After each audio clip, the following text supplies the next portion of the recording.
Ukrainian Nazis without being blocked. And so, Mike Taibbi writes in 54, he says, sometimes,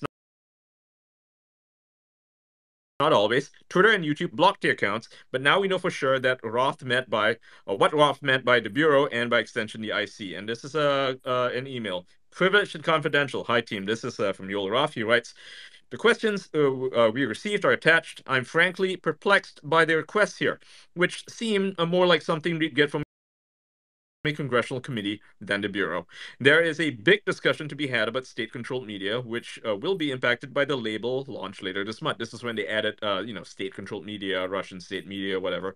But I'm not particularly comfortable with the Bureau and, by the extension, the IC demanding the written answers here. What's your perspective on how to navigate? Okay, that was his question. Number 55. The line between misinformation and distorting propaganda is thin. Are we comfortable with so many companies receiving so many reports from a more aggressive government? The CIA has yet to comment on the nature of this relationship to tech companies like Twitter, and Twitter had no input into anything I did or wrote. The searches were carried out by third parties, so what I saw could be limited. Watch Barry Weiss, Michael Schellenberger, L.H. Fang, and this space for more on issues regarding COVID-19 to Twitter's relationship to Congress and more. So there are at least two more sets of drops, not including more that may come from this particular topic. There's going to be COVID-19, and then there's Twitter's relation to Congress. So that is more likely Adam Schiff. I would guess it's Adam Schiff. Yeah, that one's going to be about Adam Schiff. I want to go to Kyle and Il He still hasn't released Grandulon. his depositions from the Russiagate congressional investigation. That's a good point. Yes, not. Kyle and Il Grandulon, just from your... Do you guys mind focusing a little bit FBI? on number 52, this sort of thought Can whether or you not hear the me? government should be Tom, you might as preventing... well go. Can you hear me, guys? Yeah, don't know I if can you hear can- you. Yeah, Cool. yeah. Yeah, You not might as sure well who just did speak it. on it. Yeah, you can go ahead and speak on it. So we're talking, he says it's a difficult question. I don't think it's even close to a difficult question. I think it's incredibly dangerous to imagine that the government is going to be involved in preventing Americans from seeing things. So, but it does tie into what we saw in this Missouri versus Biden lawsuit, where they talk about CISA defining what people think as a cognitive infrastructure. You can go back to December 15th. There's some really good coverage of that particular lawsuit and sort of the depositions that are coming out. Uncover DC has it. So anyway, if you go back and search that on Twitter, you can see some discussion of it. But cognitive infrastructure, that's that really dangerous mission creep that the government and military operations get involved in, where they start looking at one thing, and it's whether there's some sort of information on a platform that's coming from somewhere maybe it shouldn't, and then they move into what you're thinking about it, which is a natural outgrowth if you're doing analytical analysis on it, and then you try to have some sort of impact. When you want to have impact, you have to go into the people's mind. So the idea that they would have any influence on what people are seeing and therefore thinking about it, incredibly dangerous. We have no business doing that as a government. And I mean, that's, like I said, freedom's dangerous. That's sort of the American proposition. That's the deal we all made. Absolutely agreed. Tom, you got a hand up? Thank you. Going back to these documents that we're seeing, we have a lot of experience at Judicial Watch looking and asking for these types of documents. And in my experience, no citizen or non-governmental official would really, in a practical, unless they had a national security clearance and were actually working for the agency.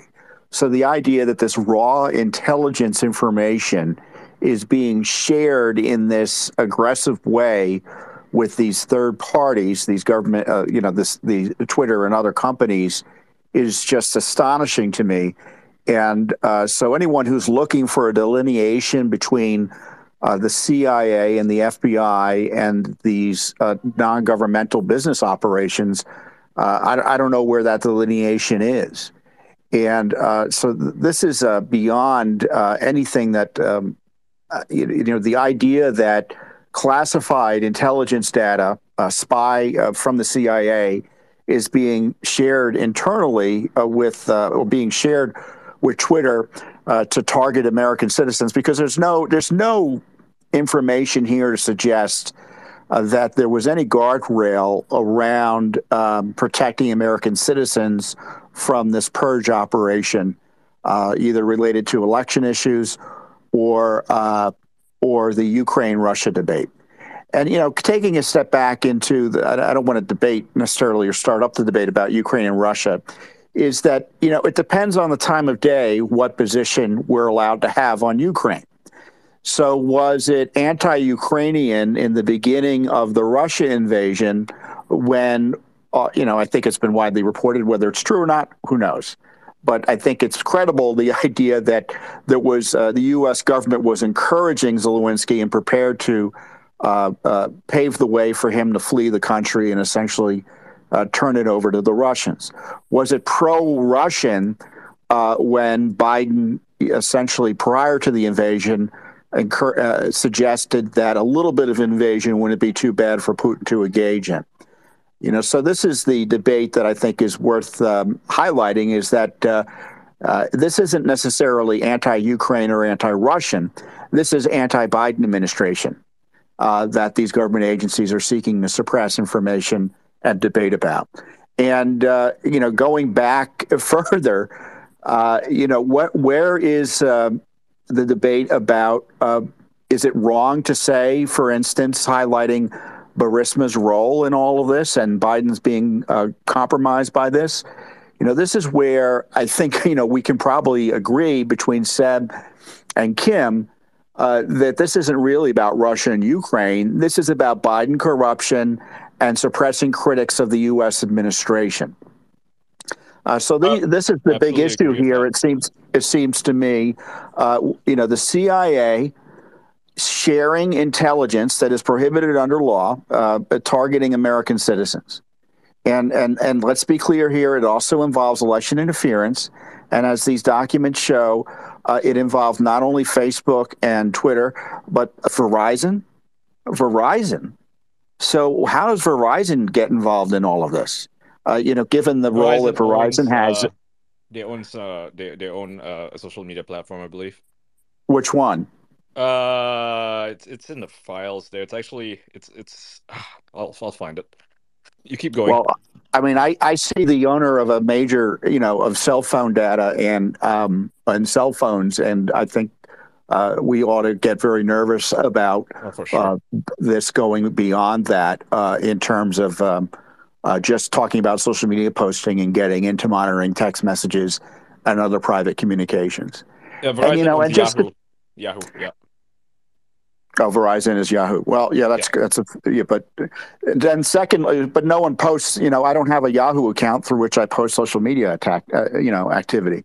And then second, and of course the other issue I think we need to be concerned about is we're presuming they needed the government to tell them how to censor folks, and you can see here they were doing it on their own.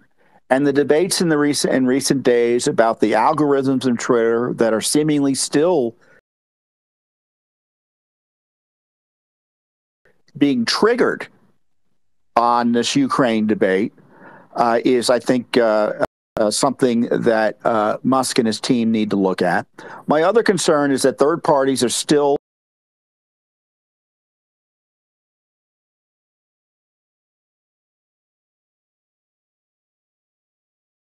Twitter aren't vetting these documents for these outside journalists. And then, the other big issue is the continued continued communications with the FBI and these other agencies. Has it stopped? Has it been turned off? A few spaces ago, Elon Musk suggested he would get into and try to figure out what the status of that was. We haven't gotten any answers yet.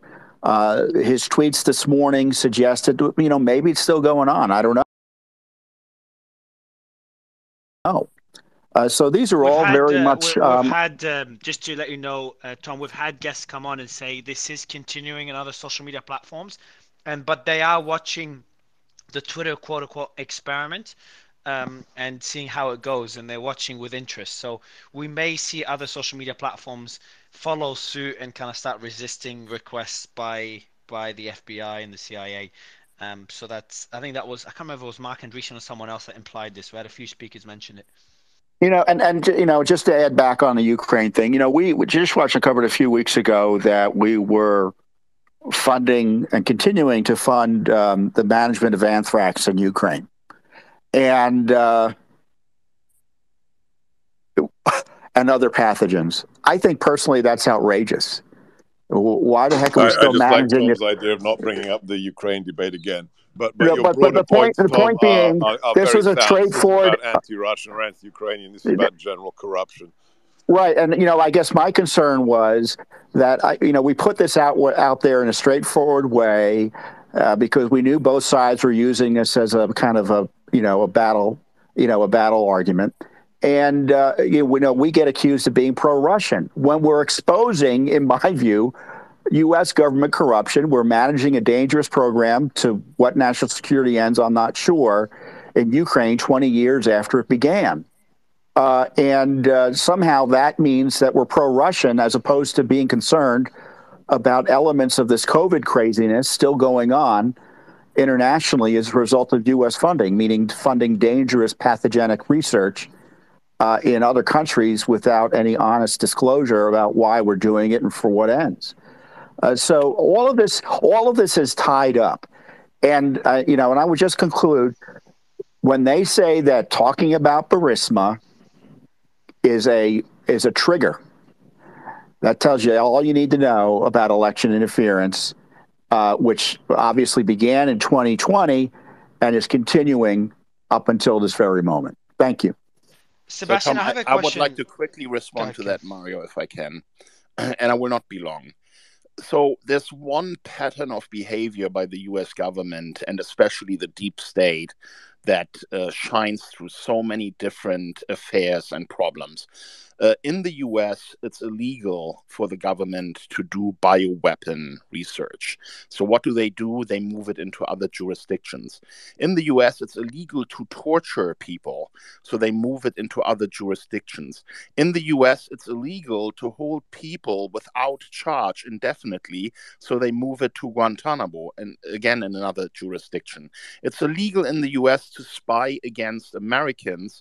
So the US deep state outsources the spying against Americans to their Five Eyes partners in the UK, Canada, Australia, and New Zealand. Still gets to spy on everyone, but they're not doing it directly, but they have access to all the data.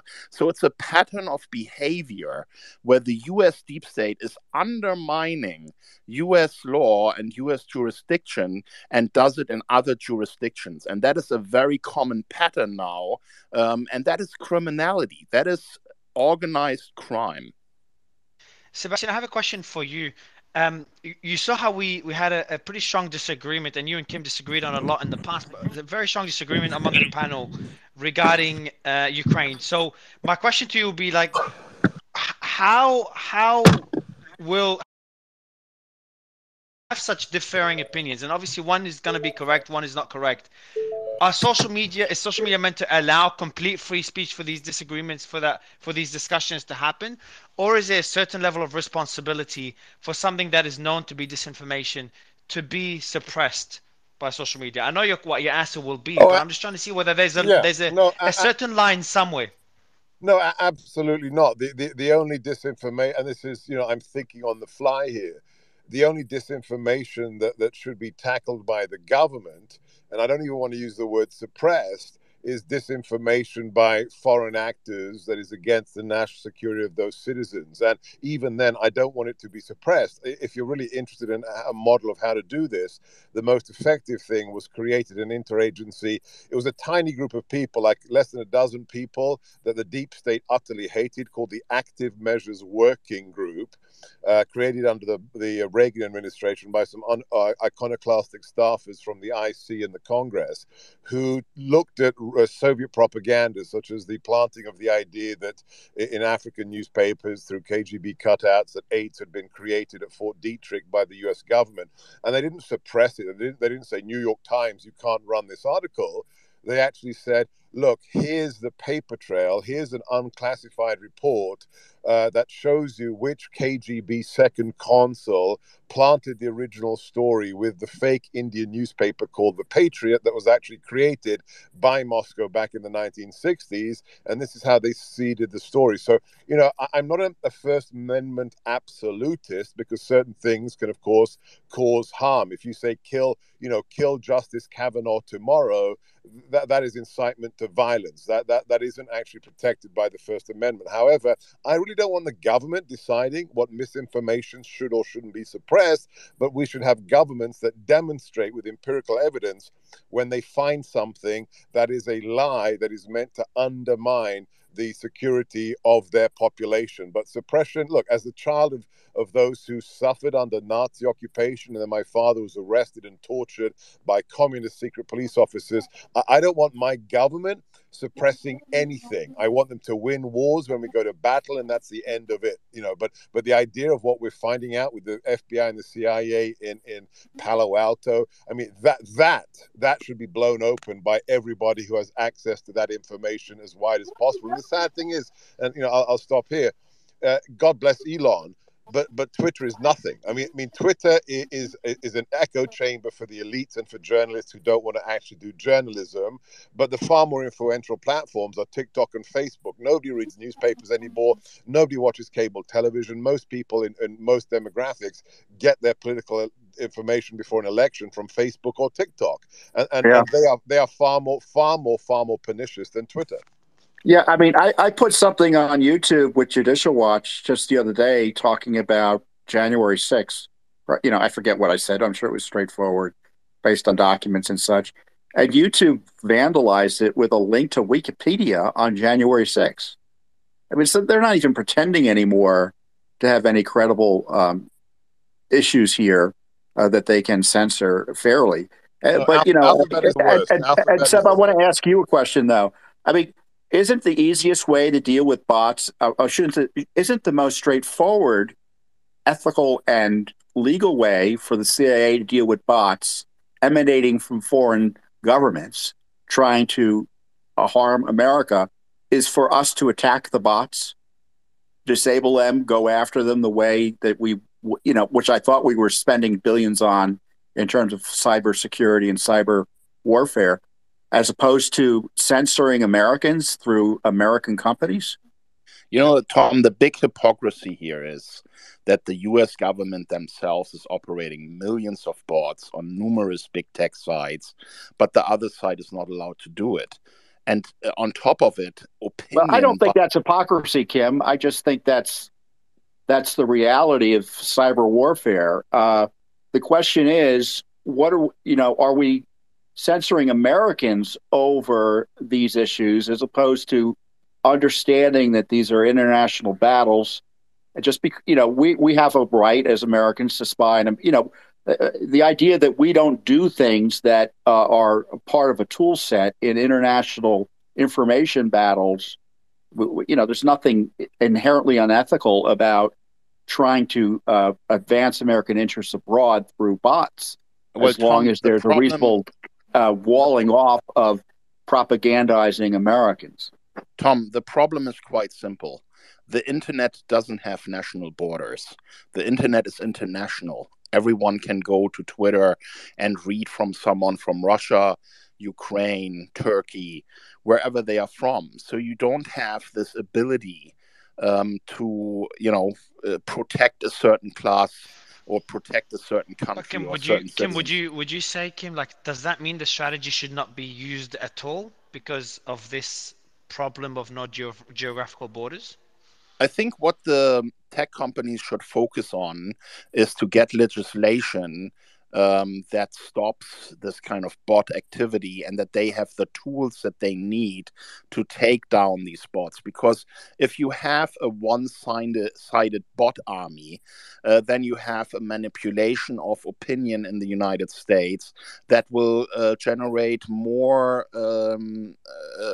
positive views of the wars that the US government is fighting, right? And that's ultimately really the goal. This whole propaganda is just so that Americans will agree to go to war. But if Americans would know all the facts, they would probably not want to go to these wars. So this whole propaganda thing is really just a deep state effort that the military-industrial conflict can have their endless wars and generate money with them. El Grande, I'd love you to jump in on this point. El Grandulon. Sorry, I don't know your name, man. And my question more to you is, where do you draw the line between the responsibilities of the CIA, the FBI, and just crossing the line? And what do you think are their intentions? And trying to play devil's advocate with this as well. I know it's going to be really tough considering the topic is not too polarizing of too much censorship. Sure. I mean, look, information operations and espionage operations have been going on for thousands of years. Are we going to spy on our enemies? Are we going to spy on our friends? Of course. Do they spy on us? Of course. The problem comes into play when the enemy is now within your own government. That's, I think, where we get concerned. I think that's kind of what Tom was trying to speak about, is that's where you've crossed the line. Okay. For example, I'm also a trained counterintelligence officer, and one of the cases that they teach you in CI school is about Ana Montes. Okay, Ana Montes was a Cuban spy that was embedded in the DIA. That when you get to that point where there are influence operations on behalf of foreign governments or on behalf of or against the American people within our own government, that's an issue. That's part of why there's diplomatic immunity for foreign actors. Where hey, you get caught spying for America and Russia, then yeah, obviously we don't want Russia to kill our spies. Russia doesn't want us to kill their spies, and that's kind of oh my bad, we got caught. Hey, we're persona non grata, sending this person back home. That's been an understanding for a very, very long time. When it comes to that stuff happening within our own government against our own people because of corruption, that's a problem. That's a serious, serious problem. And, it is what it is. Are we going to conduct information operations and PSYOPs using bots? Absolutely. Are they going to? Absolutely. But, where we're lacking is in our defense against this, or if it's coming from within our own government. That's how I see it. That's going beyond a normal security threat. That's making the security threat part of your own government. Does that answer your question? Or? It does, man. It does. I think you've drawn the line, at least how you see the limits of those organizations. Stephen, do you agree with what the El Gran Duron mentioned? Oh yeah, of course.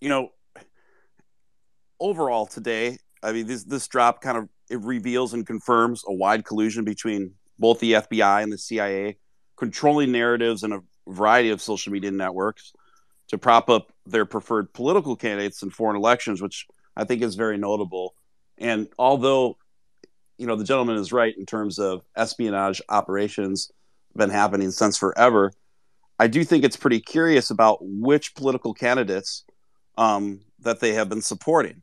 It always seems to be stuff that's candidates that are leftist and overall support a globalist agenda. For whatever reason, I have a ton of Brazilian followers, and I can't tell you how many of these people have complained to me that they just made their third, fourth accounts, etc., or they've been shadow banned forever simply for supporting Bolsonaro. And we do have, I think, enough information from the previous Twitter files to pretty safely conclude that a lot of the Bolsonaro supporting voices were targeted and suppressed. So why? Well, why Elon has confirmed that there's an issue with the Brazil election. I saw one tweet where he confirmed that, and not much in the way of official follow-up. Right. Kyle, sorry, Steve. I want you and Kyle to kind of touch on one point. If Kyle is still there or he dropped out because he's glitching a lot. I think he's dropped out. So I'll let you and El Grandulon, because both are ex-FBI. Kyle is still there.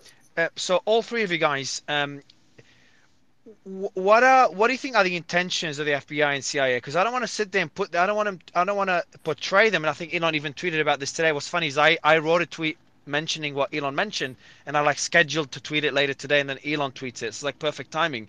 And both of us said that we don't want to look at the FBI as just a bunch of bad people trying to do bad things and trying to have too much power. And I want you to talk about what you think their intentions are. And I think Kyle and El Grandulon, you can probably hit I on would that a bit like to more. answer that, if I may, Mario, because I Sure. know a So, lot about these intentions. Well, first off, I'm not former FBI. I was with DIA. Worked about half my career as military working for NSA, and then I spent about 2 years with DHS. When I saw at DHS was kind of the final straw, and that's why I left. I was at US-14 with them.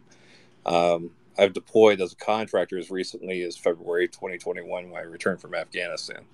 So have I worked with FBI? Yes. In my role with DHS, I worked with all the SACs and ASACs of all the federal agencies.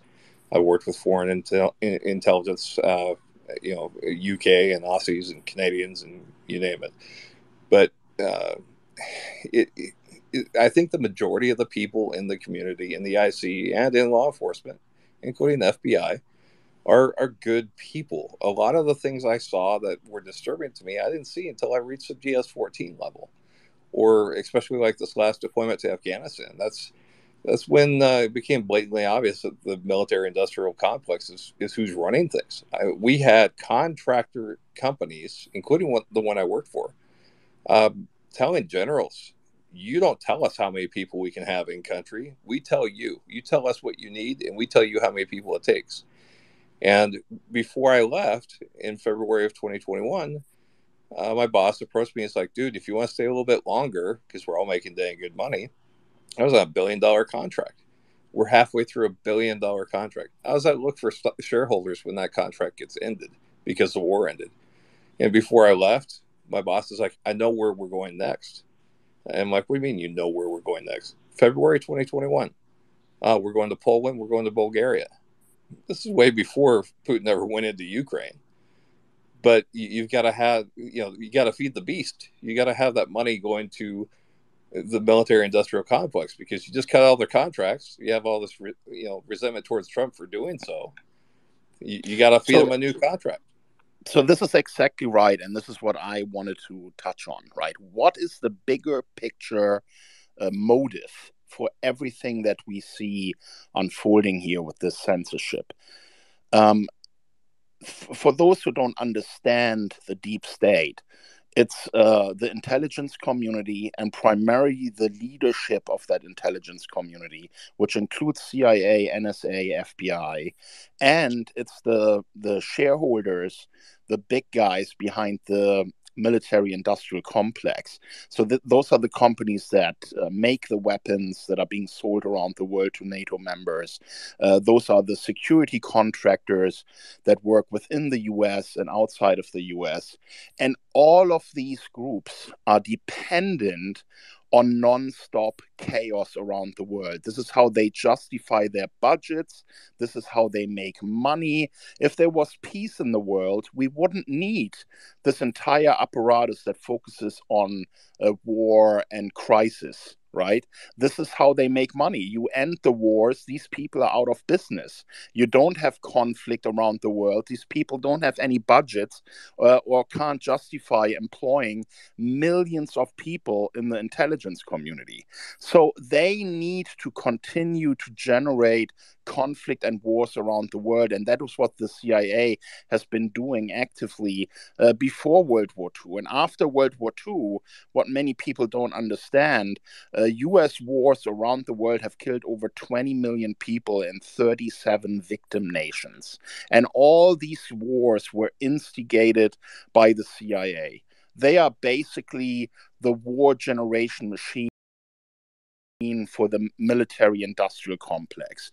And the reason why we have these restrictions on social media, de-amplification of voices, is because war only works when people don't understand what's really going on, that they are being tricked into wars the wars. And that has been well documented in Iraq with WMDs, with stories of nurses lying, from Iraq saying they're stealing our babies and killing them. And then it turns out it was a CIA plan.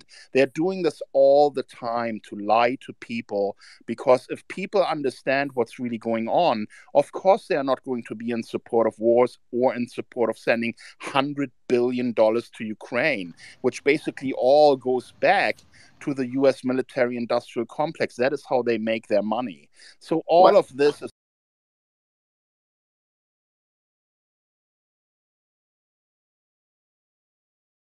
a giant scam to keep us in wars and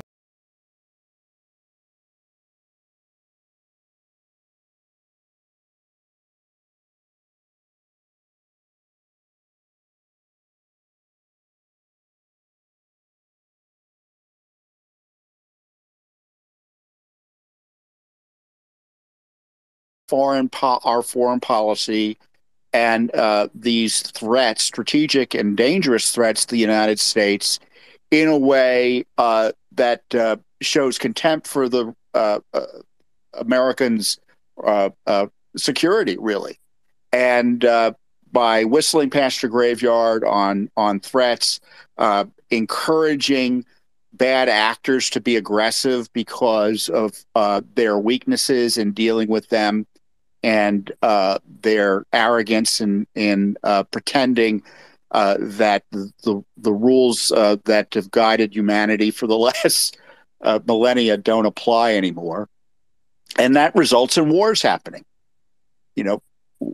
There's no terrorist threat until there's a terror attack, and then there's a war to try to clean it up.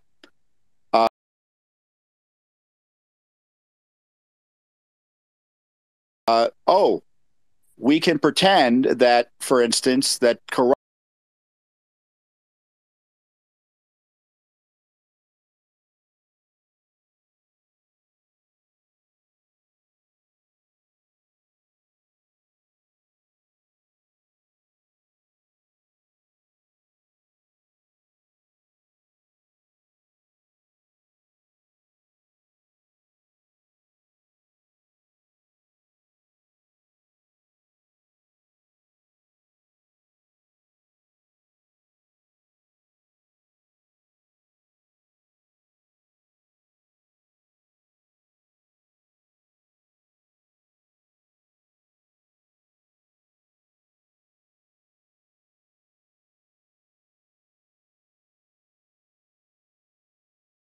it was that Trump realist approach that actually provided better security, not only here for the United States, but everyone abroad, because all the bad actors knew what they were allowed to do and what they weren't allowed to do. It wasn't perfect, but it was a lot better international situation. So I think you overstate things there, Kim. But and I guess the alternative I offer isn't necessarily, some would say, less conspiratorial. But I think it fits in better with the reality of how things have been operating here in the United States. I don't think it's overstating. I don't think it's overstating anything at all. Like I said, I read the WikiLeaks files. I understand how the world works. And, a lot of people in the US see it the same way. It's not just me trying to be a conspiracy theorist. We know that the US government lies to go to wars. We know that the military-industrial complex is making hundreds of billions of dollars, even just in the increase of their company valuations right now with the war in Ukraine. Most of the major contractors of the US government for weapon deliveries are now up 50% in value. So this is a profit. This is a racket. This is all about money, and they are making money on the expense of human lives that are being destroyed. But that's not the point. That's not the point Tom's making. The point is arrogance and ignorance. These people are evil. The deep state exists, but they are arrogant and they are ignorant. These people do not know how to do geopolitics. And just one last thing on reading WikiLeaks.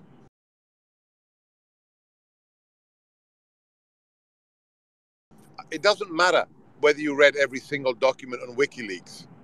They're lies as well. You think that just because a document is classified, it's the truth. It isn't. These people are morons as well as being arrogant and evil. So the idea that there's some huge master plan and there's, Blofeld is sitting in a hollowed out volcano and his name is George Soros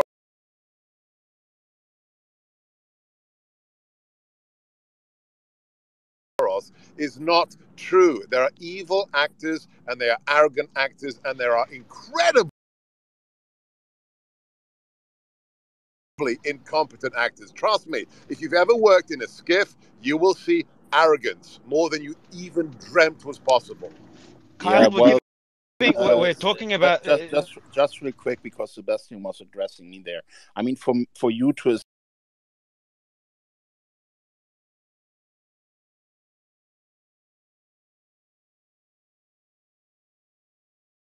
lies the U.S. government uses to achieve its objectives, right? So, for example, it's a human artifact. It's a human artifact, Kim.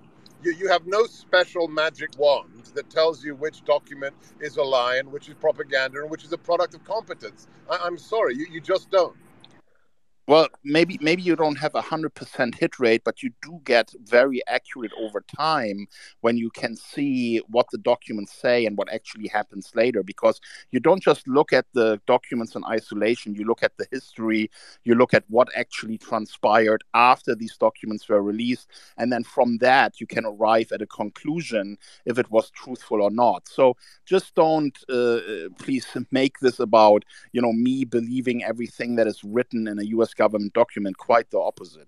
Well, that's what you said. You said earlier, my qualifications is I've read everything on Okay. That's I think Aaron needs to speak. He needs to go very soon, and I would like to have his input on the files, because he has access to. He's one of the plaintiffs in the Missouri case, so I would like for him to speak on the Twitter files drop today.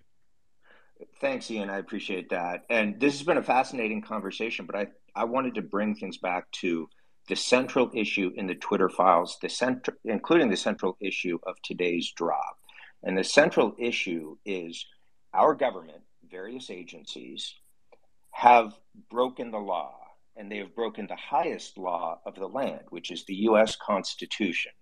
So it's debatable whether and how social media companies can and should censor.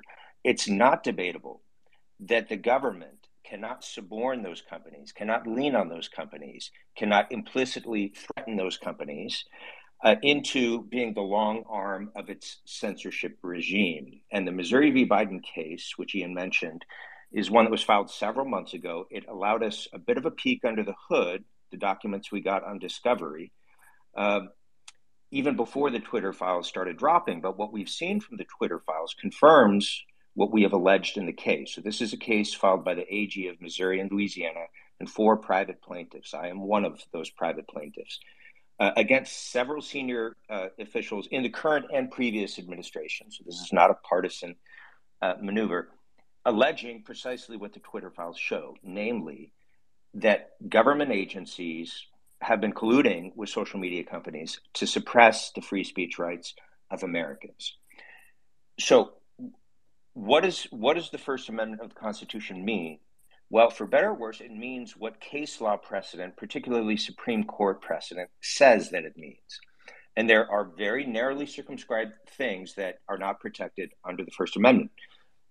Direct incitement to physical violence. Okay, so words are not violent, but incitement to physical acts of violence is not protected by the First Amendment. Various forms of obscenity is not protected by the First Amendment. So yes, the government can get involved in, cracking down on child pornography on social media companies, and they should do that. They can get involved in cracking down on direct incitements to violence, and they should do that.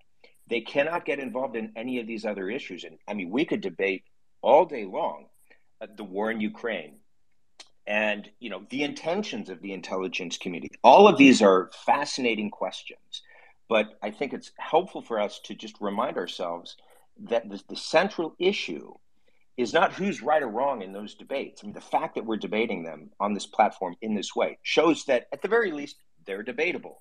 and they are protected by the First Amendment. And anything that the government does, anything that any agency does to attempt to sideline, shadow ban, kick off the platform, or basically force the hand of the social media companies to do that, is a violation of our constitutional rights as Americans. If you're a foreign actor, sorry, the Constitution doesn't apply to you. So that's a different story. But if these are domestic accounts, the government cannot do this. And they've been not only doing it, but doing it on